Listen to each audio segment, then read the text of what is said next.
नमस्कार दोस्तों, आज का वीडियो में बात करने वाला हूं एक ऐसे फ्रॉड इंडस्ट्री का जिसमें ना जाने कितने लोग हर रोज शिकार होते हैं, फिर भी हर रोज करोड़ों लोग इनके पीछे घूमते हैं। आखिर भारत का सबसे बड़ा फ्रॉड इंडस्ट्री क्या है, चलिए इसके बारे में जानते हैं। पर शुरू करने से पहले आपको बता दूं कि अगर आपको इस पर विश्वास नहीं होगा तो आप एक बार 10 मिनट का टाइम इस वीडियो पर जरूर लगाइएगा। आपको जरूर इसके बारे में बिल्कुल फैक्ट के साथ बताया जाएगा, बिल्कुल तथ्य के साथ बताया जाएगा और आपका जरूर सोच बदल जाएगा। तो चलिए शुरू करते हैं और जानते हैं भारत का सबसे बड़ा फ्रॉड इंडस्ट्री के बारे में। भारत का सबसे बड़ा फ्रॉड इंडस्ट्री है एस्ट्रोलॉजी, या यूं कहे तो ज्योतिष। इसमें न जाने हर रोज कितने लोगों को बेवकूफ बनाया जाता है और इसमें आपको यह भी बताऊंगा कि आखिर क्यों करोड़ों लोग बेवकूफ बनते जाते हैं। आप में भी बहुत सारे ऐसे लोग होंगे जो ये कहेंगे कि नहीं, मेरे लिए तो ज्योतिष बिल्कुल सटीक होता है, जो भी बताया जाता है बिल्कुल सही होता है। तो चिंता मत कीजिए, आपके सारे सवालों का जवाब दिया जाएगा कि आखिर ऐसा क्यों होता है, आखिर ये कैसे संभव हो पाता है। ज्योतिष दिखा रहे हैं, हस्तरेखा दिखा रहे हैं, राशिफल दिखा रहे हैं, ये ढोंग पाखंड में पढ़े लिखे बच्चे पढ़ रहे हैं। मैं आपको बताऊंगा कि कैसे आपके घर में धन की बरकत होगी। हम मॉडर्न एज के लोग हैं, पढ़े लिखे लोग हैं, क्या हमको एस्ट्रोलॉजी में विश्वास करना चाहिए? कहीं कुछ तय नहीं है। ऊपर वाले ने तुमको कठपुतली बना के नहीं भेजा है कि सब तो पहले से कुछ दिन पहले T20 वर्ल्ड कप हुआ था जिसमें आपने देखा कि भारत टीम इंग्लैंड के हाथों सेमीफाइनल में हार गई थी। लेकिन आपको बता दूं, एबीपी न्यूज चैनल में एक प्रोग्राम आया था जिसका नाम था 11 ज्योतिष बताएंगे, हम वर्ल्ड कप लाएंगे। इसमें 11 ज्योतिषों ने यह बताया था कि टीम इंडिया बिल्कुल अच्छे तरीके से जीत रही है, इनका भाग्य बहुत ही अच्छा है और ये कभी हार ही नहीं सकती। सबसे पहले एक क्लिप देख लीजिए।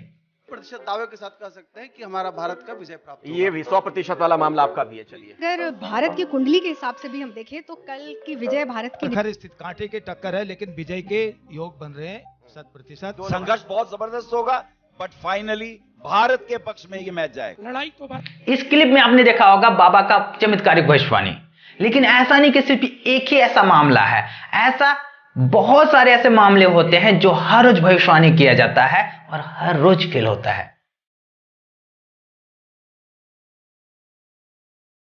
चलिए आपको कुछ और दिखाते हैं। भारत का एक बहुत ही फेमस एस्ट्रोलॉजर बेजन दारूवाला, आपने अक्सर इनको टीवी पर बहुत बार देखा होगा। इन्होंने कोविड-19 पर एक प्रेडिक्शन किया था। इन्होंने कहा था कि 15 मई 2020 के बाद कोरोना भारत से बिल्कुल खत्म हो जाएगा।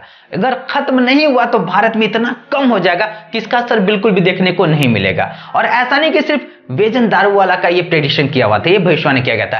ऐसे बहुत सारे एस्ट्रोलॉजर थे जो ये कह रहे थे कि मई 2020 के बाद कोरोना बिल्कुल कम हो जाएगा या खत्म हो जाएगा। लेकिन आपको भी याद होगा कि कोरोना भारत में कब पीक पर पहुंचा था। मई के बाद ही तो सबसे ज्यादा यहां पर पीक पर पहुंचा था और इसमें हर रोज सैकड़ों लोगों का जान जा रहा था।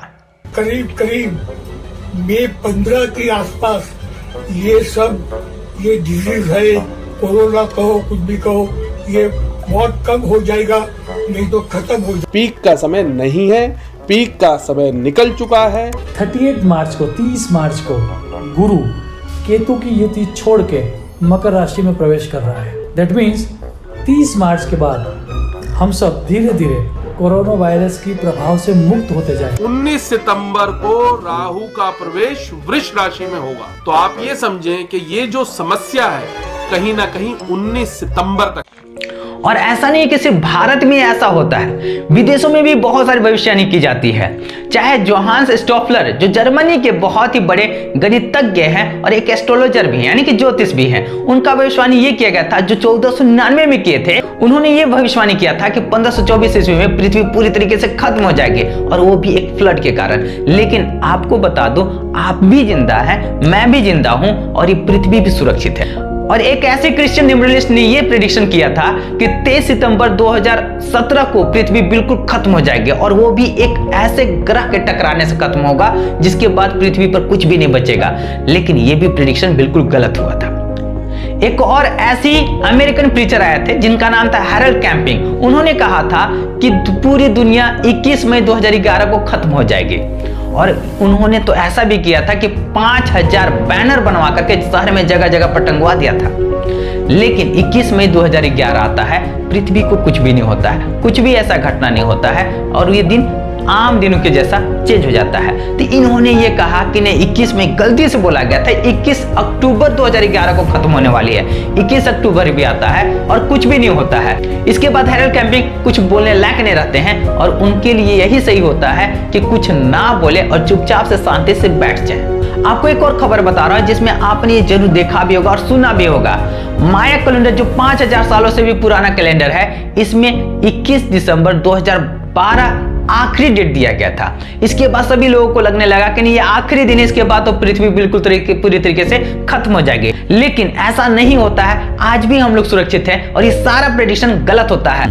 अब प्रश्न ये आता है कि आखिर लोग क्यों इन सब बातों पर विश्वास करते हैं? आखिर इसमें क्या ऐसा है जो लोग इससे दूर नहीं हो पाते हैं? अगर वैज्ञानिक तरीकों से देखा जाए तो इसमें बिल्कुल भी सच्चाई नहीं है। भारत के Nobel prize winner doctor Venkatraman Ramakrishnan ने यह कहा था कि चाहे तारे आसमान में कहीं भी हो, कहीं भी घूमे, कहीं भी रहे, उससे किसी भी व्यक्ति पर कोई भी प्रभाव नहीं पड़ेगा। दुनिया भर के साइंटिस्ट यही मानते हैं। पर अगर आपको अभी भी ज्योतिष पर विश्वास है और लगता है कि दुनिया के सारे साइंटिस्ट गलत हो सकते हैं पर ज्योतिष गलत नहीं हो सकता है, तो आपको बता दूं कि अगर आपने क्लास 10 तक भी अच्छे से पढ़ाई किया तो आपको जरूर पता होगा कि सूर्य के चारों ओर पृथ्वी गोल घूमता है और जितने भी ग्रह हैं सूर्य के चारों ओर गोल घूमते हैं। आखिर पता है फिर क्यों गोल घूमते हैं? तो इसके पीछे कारण बताया जाता है गुरुत्वाकर्षण बल। गुरुत्वाकर्षण ही बल है जिसके कारण सभी ग्रह सूर्य के चारों ओर गोल चक्कर लगाते हैं और गुरुत्वाकर्षण ही है जिसके कारण चांद भी पृथ्वी के चारों ओर गोल चक्कर लगाता है और गुरुत्वाकर्षण ही है जिसके कारण समुद्र में लहर उठता है। अगर आप ये कहिएगा कि गुरुत्वाकर्षण बल के कारण किसी का भाग्य उदय हो सकता है तो कैसे संभव है? तो ये कैसे संभव है कि गुरुत्वाकर्षण बल के कारण ये पता चले कि आपको जॉब मिलेगी या नहीं मिलेगी, आपको एडमिशन एक अच्छे कॉलेज में होगा या नहीं होगा, आपका घर खरीदाएगा या नहीं खरीदाएगा, आप कार में घूमेंगे या नहीं घूमेंगे, एक गुरुत्वाकर्षण बल के कारण आप ये कैसे डिसाइड कर सकते हैं? क्या इसके पीछे कोई लॉजिक लग रहा है? इसके पीछे कोई रीजन लग रहा है? अगर मान भी लेते हैं गुरुत्वाकर्षण बल किसी पर प्रभाव पड़ता है तो सिर्फ एक पर कैसे प्रभाव पड़ सकता है? क्या गुरुत्वाकर्षण खोज करके बोलेगा कि तुम्हारा नाम आर से शुरू हो रहा है, तुम पर कृपा बनेगा, तुम्हारा नाम ए से शुरू हो रहा है, तुम साइड हो जाओ, तुम पर कृपा नहीं बनेगा? क्या ऐसा संभव हो सकता है? क्या आप डेट ऑफ बर्थ के अनुसार से ये बोल सकता है कि तुम्हारे 1 जनवरी का बर्थडे हुआ है तो तुम पर कृपा बनेगा, तुम्हारा 2 तारीख को जन्म हो गया तुम पर कृपा नहीं बनेगा? क्या ये इसमें लॉजिक लग रहा है? क्या इसमें कुछ सच्चाई लग रही है? मान लीजिए ये राम है और ये श्याम है। राम का जन्म जनवरी में हुआ और श्याम का जन्म अगस्त में हुआ, तो क्या ये पॉसिबल है कि राम पर सूर्य का प्रभाव ज्यादा पड़ेगा और श्याम पर सूर्य का प्रभाव कम पड़ेगा? ये कैसा लॉजिक है? या सूर्य ये कहेगा कि जिसका जन्म जनवरी में हुआ है उसको सिर्फ सूर्य का प्रकाश मिलेगा, जिनका जन्म अगस्त में हुआ है उनको सूर्य का प्रकाश नहीं मिलेगा? यानी कि इसमें कुछ लॉजिक लग रहा है। ऐसे में तो मंगल ग्रह भी ये आकर के कहेगा कि जिसका जन्म फरवरी में हुआ है उसको सिर्फ कृपा बनेगा और जिसका जन्म फरवरी में नहीं हुआ है उस पर कोई भी गुरुत्वाकर्षण बल नहीं पड़ेगा, उसको कोई फल नहीं मिलेगा। क्या इसमें कोई सेंस बन रहा है? इसको सुन करके तो मेरे दिमाग में सिर्फ एक ही बात आता है, दाल में कुछ काला नहीं है बल्कि पूरी दाल ही काली है। आपको अगर अभी भी लगता है कि ज्योतिष सही है तो आपको और कुछ लॉजिक देता हूं, खुद ये आप बताइएगा कि आखिर ये कहां तक सही है। आप सबसे पहले ये लिस्ट देखिए, 21 मार्च से 20 अप्रैल तक जिनका जन्म होता है वो मेष राशि में आते हैं। 21 अप्रैल से 21 मई तक जिनका जन्म होता है वो वृषभ राशि में जाते हैं। 22 मई से 22 जून मिथुन राशि। इसी प्रकार से 21 जनवरी से 19 फरवरी में जिनका जन्म होता है वो कुंभ राशि में जाते हैं। अब मान लेते हैं 3 लोग हैं, राजू, रोहन और रानी। राजू का जन्म हुआ है 21 मार्च, रोहन का जन्म हुआ है 20 अप्रैल और रानी का जन्म हुआ है 21 अप्रैल। ज्योतिष के अनुसार से राजू और रोहन का जन्म 1 महीने का फर्क है, फिर भी ये एक ही राशि में होते हैं और रोहन और रानी का बस 1 दिन का अंतर है, जबकि ये अलग अलग राशि में है। मतलब ये हुआ कि राजू और रोहन पर एक बराबर कृपा बनेगा और रानी को इनके बराबर लाभ नहीं मिल पाएगा।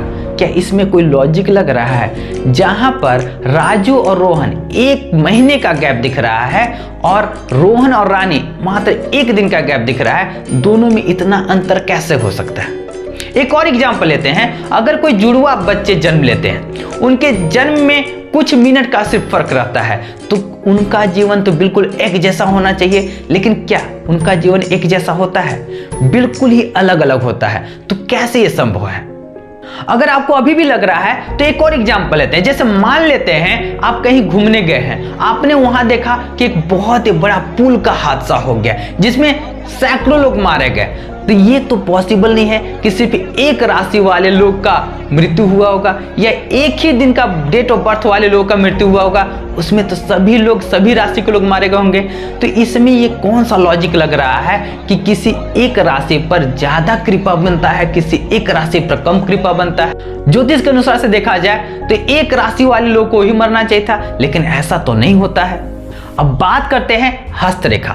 ज्योतिषियों के अनुसार से लोगों का पूरा तकदीर हाथों में लिखा होता है। अगर किसी का तकदीर लिखा जा चुका है तो बाबाओं के द्वारा कैसे बदला जा सकता है? ये कैसे हो सकता? आप ये काम कीजिएगा तो आपका तकदीर बदल जाएगा, आप ऐसा नहीं कीजिएगा तो आपका तकदीर नहीं बदलेगा, ये कैसे पॉसिबल है? निर्बल बाबा जहां ये कहते हैं कि समोसे के साथ हरी चटनी खाइएगा तो आप पर कृपा बनेगी, क्या ये संभव हो सकता है? क्या इसका कोई लॉजिक लगता है? मतलब ऊपर बैठे चांद बाबा भी कहेंगे कि देखो समोसा के साथ हरी चटनी खा रहा है, उस पर कृपा बरसा। अरे वो देखो देखो देखो, समोसा के साथ क्या आता है, ये मीठा चटनी खा रहा है, उस पर उसको साइड करो, उसको कृपा नहीं बरसाना है। क्या इसमें कोई लॉजिक लग रहा है?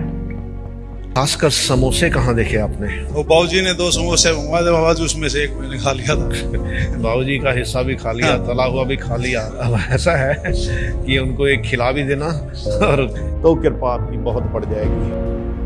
मतलब वो समोसा को देख करके ये डिसाइड करेंगे कि किस पर कृपा बरसाना है, किसको गुड लक देना है, किसको गुड लक नहीं देना है। इसमें कोई सेंस बन रहा है? कुछ लोग अजीब अजीब तरीके भी अपनाते हैं, खास करके बॉलीवुड वाले। बॉलीवुड के फिल्म में देखते होंगे, अक्सर आप ऐसा नाम देखते होंगे, जैसे अपने नाम में कुछ अक्षरों का हेरा फेरी करके नाम लिखते हैं जिससे उनका भाग्य चमक जाएगा, तकदीर बदल जाएगा। जैसे रानी मुखर्जी ने रानी मुखर्जी, इसमें एच हटा दिया गया। आयुष्मान खुराना नहीं, खुर्राना डबल आर लगा दिया गया, यानी कि एक और आर जोड़ा गया। उसी प्रकार से तुषार कपूर नहीं रहे, तुषार कपूर, यानी कि एक और एस लगा दिया गया। यानी कि ऐसे करने से इनका तकदीर बदल जाएगा, इनको गुड लक मिलेगी। लेकिन आप ही बताइए, क्या तुषार कपूर में एक और एस लगाने से अगर तकदीर बदल जाता तो ये सुपरस्टार हो जाने चाहिए थे?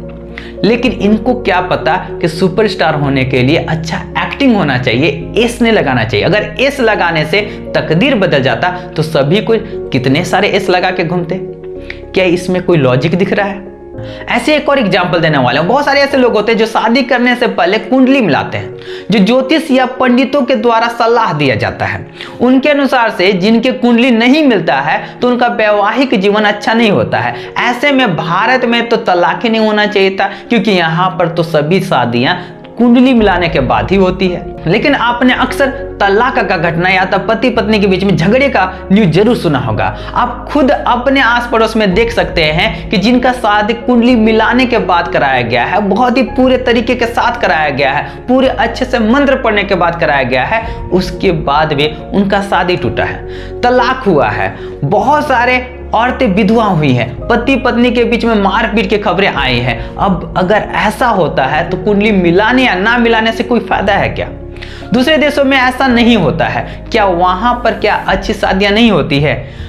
ये सिर्फ जिन लोगों में अच्छी अंडरस्टैंडिंग होती है उनका जीवन बहुत ही बेहतर होता है, और जिन लोगों में अंडरस्टैंडिंग नहीं होती है कुंडली मिलाने के बाद भी वो अच्छे से नहीं रह सकते हैं ये लोग। लेकिन यहाँ लॉजिक लगाया जाता है कि इस नाम वाले का शादी इस नाम से कराया जाए तो बहुत ही अच्छा शादी होता है। लेकिन आप ऐसा बहुत सारे एग्जाम्पल देख सकते हैं जो कि बिल्कुल गलत है। अगर आपको अभी भी ज्योतिष में विश्वास है तो आपको एक आखिरी पॉइंट बताता हूं जो सबसे इंपॉर्टेंट है। अगर आपको लगता है कि ज्योतिष इतना ही अच्छा है, इतना ही एक्यूरेट है, इसका भविष्यवाणी बहुत ही बेहतर है, तो जितने भी सारे बाबा हैं, जितने भी ज्योतिष हैं, सभी को शेयर मार्केट में पैसा लगाना चाहिए, क्योंकि सटीक जानकारी देकर के उसमें लाखों करोड़ों आप कमा सकते हैं, वो भी बिल्कुल लीगल तरीके से कमा सकते हैं। अगर ऐसा किया जा सकता है तो वे लोग क्यों नहीं करते हैं? या इतना सारा दुर्घटना होता है, इतना सारा एक्सीडेंट होता है, तो ये लोग क्यों नहीं बता देते हैं कि ये गाड़ी में दुर्घटना होने वाला है, इस पर से उतर जाओ, ये प्लेन क्रैश होने वाला है, इस पर से उतर जाओ, ये पुल टूटने वाला, जैसे ये पुल टूटने वाला है, इस पर से हट जाओ। क्यों नहीं ये लोग बताते? ऐसे बहुत सारे टीम सिलेक्शन करना पड़ता है, इसमें टीम सेलेक्ट करके आप तो करोड़ों जीत सकते हैं, लेकिन आखिर ये लोग क्यों नहीं करते हैं? अगर ऐसा होता तो ये हमारे या आपके घर के दरवाजे पर नहीं मिलते। और कुछ लोग इसे बिजनेस बना करके लोगों को बेवकूफ बनाते हैं और अपने आप को बहुत ही बड़े समझते हैं, लेकिन ये बिल्कुल गलत है। तो ये है ज्योतिष का काला सच्चाई। अगर ज्योतिष लोग 100 झूठ बोले और गलती से एक सच बोला जाए तो लोगों को लगता है कि नहीं ये सही बोला गया है, ये लोग सही बताते हैं। लेकिन अगर वही आम आदमी 100 गलत बोले और उसमें से 10 सही बोल दे तो लोग ये कहेंगे कि ये तुक्का से सही हुआ है। लेकिन एस्ट्रोलॉजर यानी कि ज्योतिष के बारे में ऐसा नहीं कहा जाता है। बस यही अंतर होता है कि ज्योतिष लोगों का बिजनेस फल फूल रहा है और बढ़ रहा है और लोग भी उनको फॉलो कर रहे हैं। तो कैसा लगा ये जानकारी कमेंट बॉक्स में कमेंट कर जरूर बताइएगा। और आपका ज्योतिष को लेकर के क्या विचार है ये भी कमेंट में जरूर बताइएगा। इसी तरह के कॉन्सेप्चुअल वीडियो पाने के लिए इस चैनल को सब्सक्राइब करना ना भूले और बेल आइकन को दबाना ना भूले। तो चलिए मिलते हैं अगले शानदार वीडियो में, तब तक के लिए बाय बाय।